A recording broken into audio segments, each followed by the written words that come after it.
So let's move forward. So what is a RAM? I always ask this question to the students, what is a RAM? And everybody says random access memory, right? That's the full form that they know. Yes, it's perfectly right. That's the full form, that is random access memory. But as I said, now you're in class, higher classes, you should have a much better answer. RAM, I never asked you about the full form. I'm asking what exactly is RAM? And the answer to this is RAM is required for program execution. Always keep that thing in your mind. Anybody ask you in an interview a simple question, what is RAM? RAM is random access memory and it is used for program execution. Understand this word, program execution, which means that every program that you run onto a computer gets executed through RAM. Please understand this. Every program. Now, what do you mean by the word program out here? What do you mean by the word program? Program means over here refers to the software that you're running onto your computer. For example, you're running your video game. You started a video game. So your video game is a program. So to make that program execute, so once you give a double click onto any application, any, for example, a video game, so that video game will start running, right? But how does it run? It is a program which gets loaded onto the RAM. That particular program gets loaded onto the RAM, and through the RAM, okay, the program gets executed. I mean, it gets stored through the RAM and then through the CPU it's get executed. Understand it? Okay, but for the CPU to execute this program, it is required to load this program onto the RAM. Okay, because RAM is a pretty fast memory. RAM is a memory, but it is a very fast memory. Understand it? Every program that you run onto your computer gets executed through the RAM. It gets loaded onto a RAM. Okay, so for example, there is a program 1, that's a video game. Program 2, that is a music that you're playing at the background. So you're multitasking it, right? You can play music at the same time, you can play video game, you can do some other work. You're working on MS Excel, PowerPoint, and at the background the music is playing. You can do this, right? Because computer does multitasking pretty easily. So these are the around 4 programs that I've shown over here, program 1, program 2. So these are like many programs that are running by the user. And in fact, there are many other programs that are running and it is run by the OS. That we will see it later. So you can do a lot of multitasking. So what happens is your RAM, every program since gets executed or gets loaded onto RAM, it is must that your RAM should be of higher capacity. So normally in market, if you go, we have a 2 GB RAM, we have a 4 GB RAM and a 8 GB RAM. We also have 16 GB RAM, right? So these are the RAMs that you get. So normally if you go to buy a PC into a showroom, and the executive will ask you like what is your configuration that you're looking for.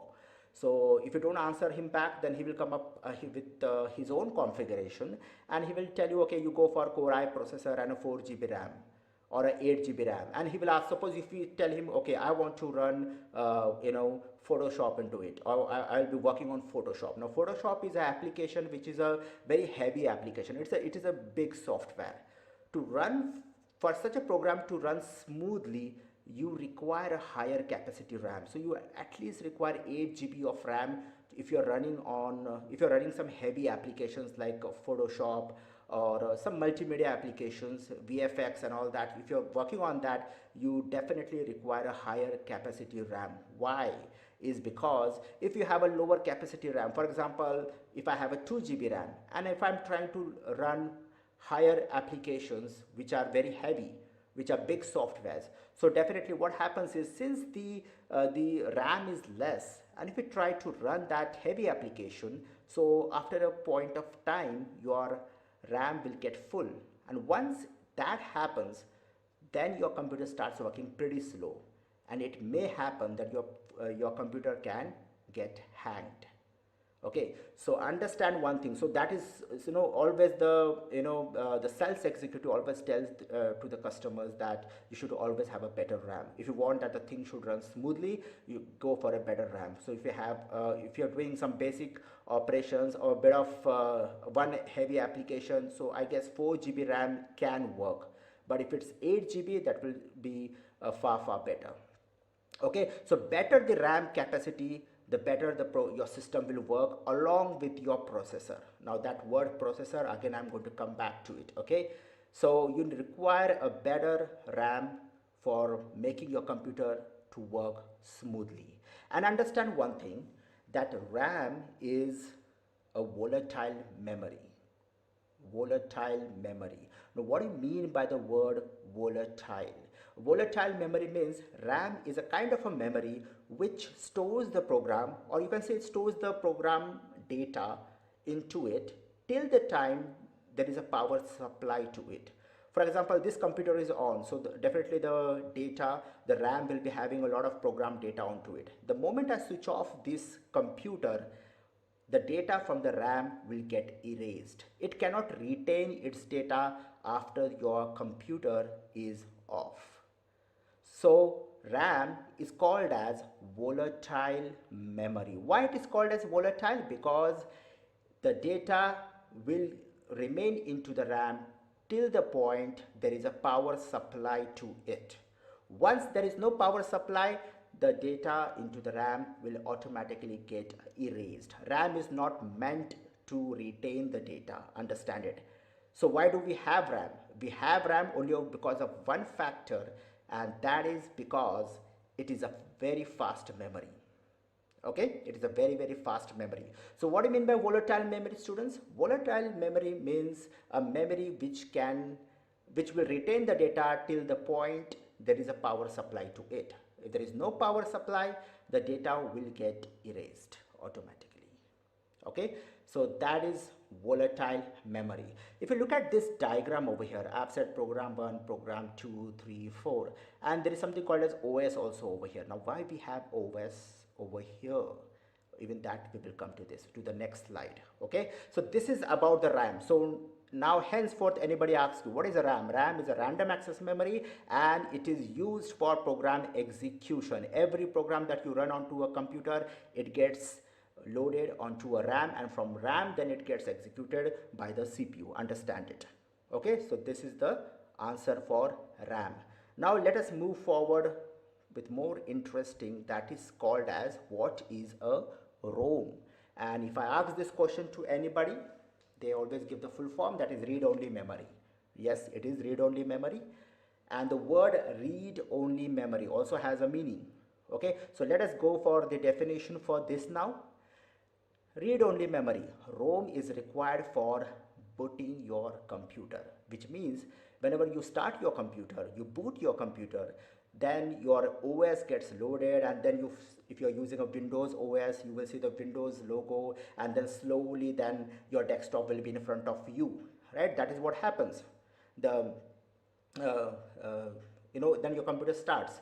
So basically that is how a computer ROM works. ROM is basically used for booting your computer. To start your computer, we require a ROM. But understand one thing, ROM is not something that you upgrade. You don't say that, okay, I require a 4 GB RAM and I require a 2 GB ROM. You don't say that, right? ROM is something that is inbuilt into your motherboard. Okay, it is inbuilt into your motherboard. You don't separately buy it.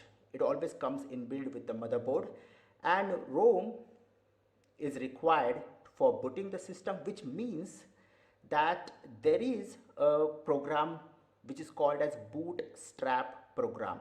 A program called as bootstrap program, which is permanently stored onto your ROM. Okay, that program is permanently stored onto your ROM. Okay, which means even if the computer is off, the program is present in that memory. Even if the computer is off, there is no power supply, the program still is present in your ROM memory. So what do you mean by this? ROM is basically a non-volatile memory. ROM is basically a non-volatile. Why non-volatile? Is because even if there is no power supply, it will retain the data. Even if there is no power supply, it will retain the data. Such kind of memory is called as non-volatile memory.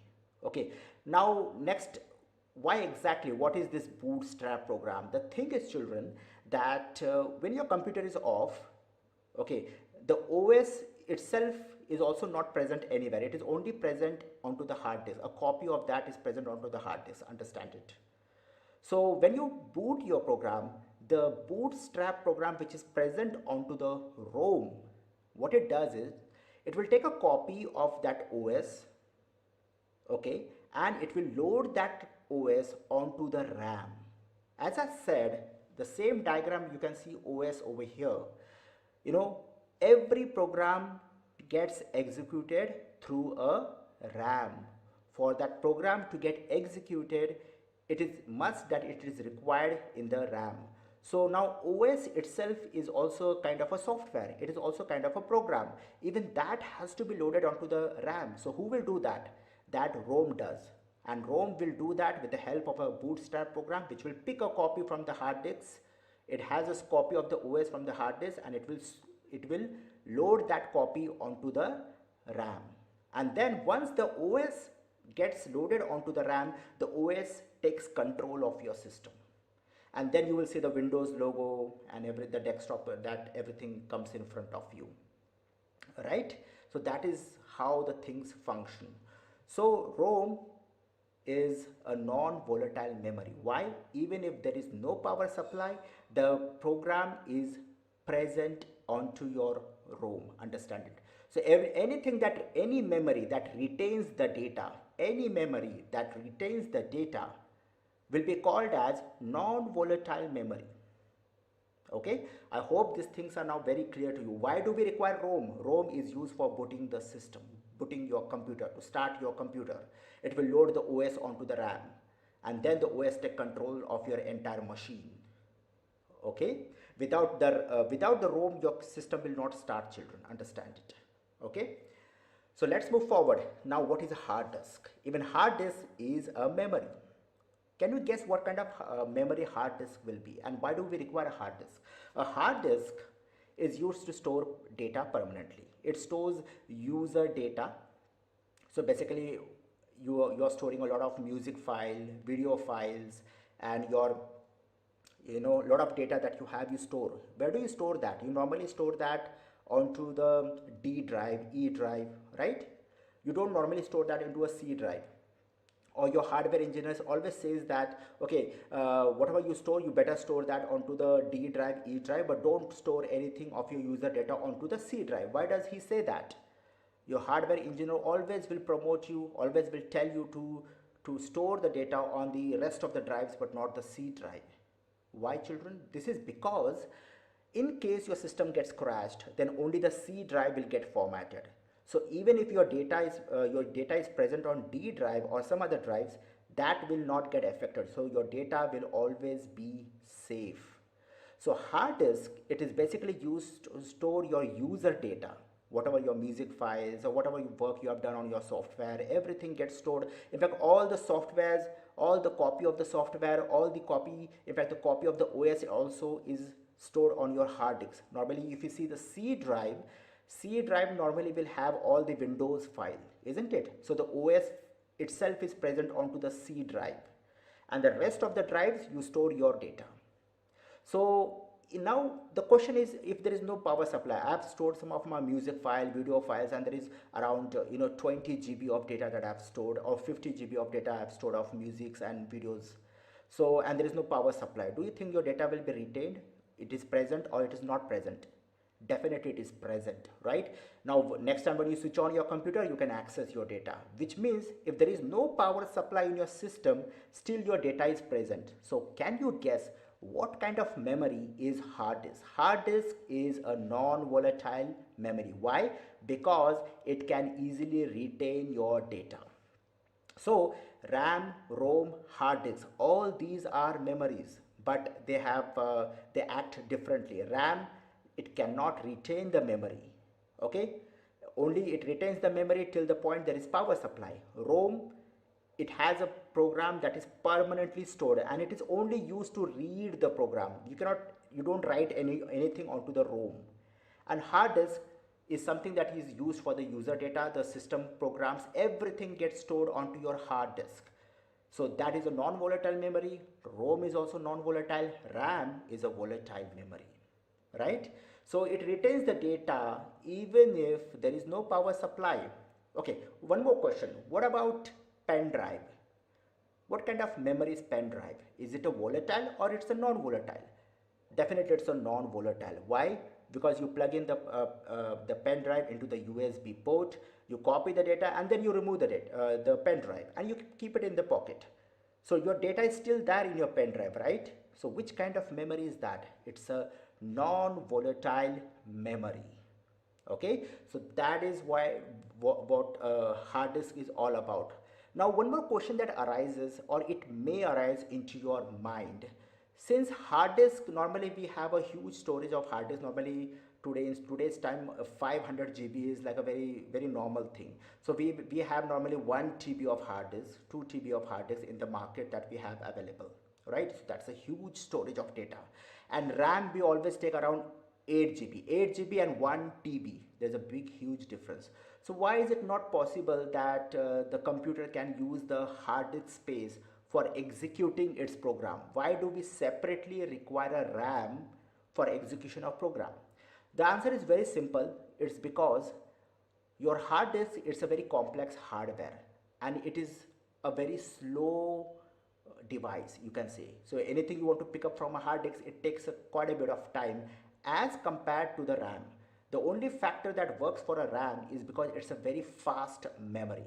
Okay, so the data getting stored, or the execution also takes pretty fast. So RAM is a fast memory. Hard disk as compared to RAM is pretty slow. So we cannot actually use a hard disk. In fact, there are certain situations where hard disk is also used by our OS for program execution, and that goes into that is the part of paging. Okay, how a computer, what is paging and what exactly it is, that is out of syllabus at this point. So we will talk about paging in some other lecture, or if you have some other time, we will talk about paging and how it works. But understand, hard disks can never be used for program execution. For that we require a separate memory, a memory that is very fast, and for that we have RAM. Okay, so that is about the hard disk. Now comes what is a processor and a CPU. And normally you see this diagram everywhere. So this is a CPU. CPU has two parts. Always we have learned that in the lower classes, that there is one control unit and there is one ALU, that is arithmetic logic unit. So these are the two parts of your CPU. Okay, so CPU, that is central processing unit, is nothing but your processor. What is this processor? You always say, okay, I have a i3 processor, right? i5, i7, isn't it? These are the processors. Everything else is just optional, you can say. In fact, not optional, it is required.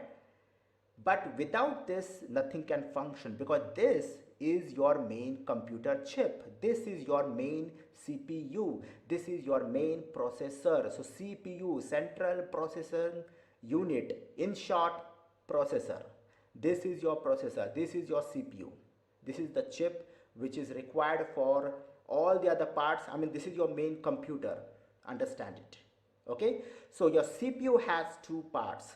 Your processor has two parts, that is CU, which what does the CPU control unit does? CU, that is a control unit, what exactly it does? It takes instruction by instruction from the RAM. Can you see the memory unit over here? Memory unit means RAM.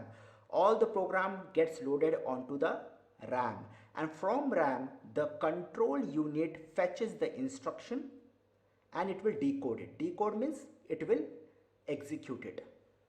Okay, and then your program, you can see the things happening in your program. If you're running a video game and if you're you're pressing the page up arrow key, and then maybe you're playing a racing car and you can see the car moving forward. So everything happens with the help of your CPU, and under the CPU we have the control unit. So it fetches the instructions from the RAM and then it will decode it. And if there is any arithmetical or logical any calculation part to be done, control unit will give instruction to the ALU, and ALU will do the part of logical part or arithmetical part. It will perform it again. It will again go back to the memory. Then from there it will goes back to the memory, and from the memory it comes to the computer screen or it goes to the printer, depends. So input devices, that is your keyboard, your mouse, whatever you do, it that is the instruction to the CPU with the help of your RAM. So all the program gets loaded onto the RAM, instruction by instruction, it will get decoded by the CPU, and then we will get the output. Okay, so that is what a processor is all about. When we talk about processor, in short, that is a short word, processor, but normally that's a central processing unit. So that is in short your processor. So this is how your computer works. There are a lot of things at the background that takes place. You are just using that computer, but there are a lot of engineers and there are a lot of so many people have worked so hard behind this machine to make everything possible for the user. User is never concerned about what exactly is happening at the background, but at the background a lot of things are happening, understand it. Okay, so this is the computer overview, this is the architecture, and this is how the things function. Okay, so that's it for today. Bye for now.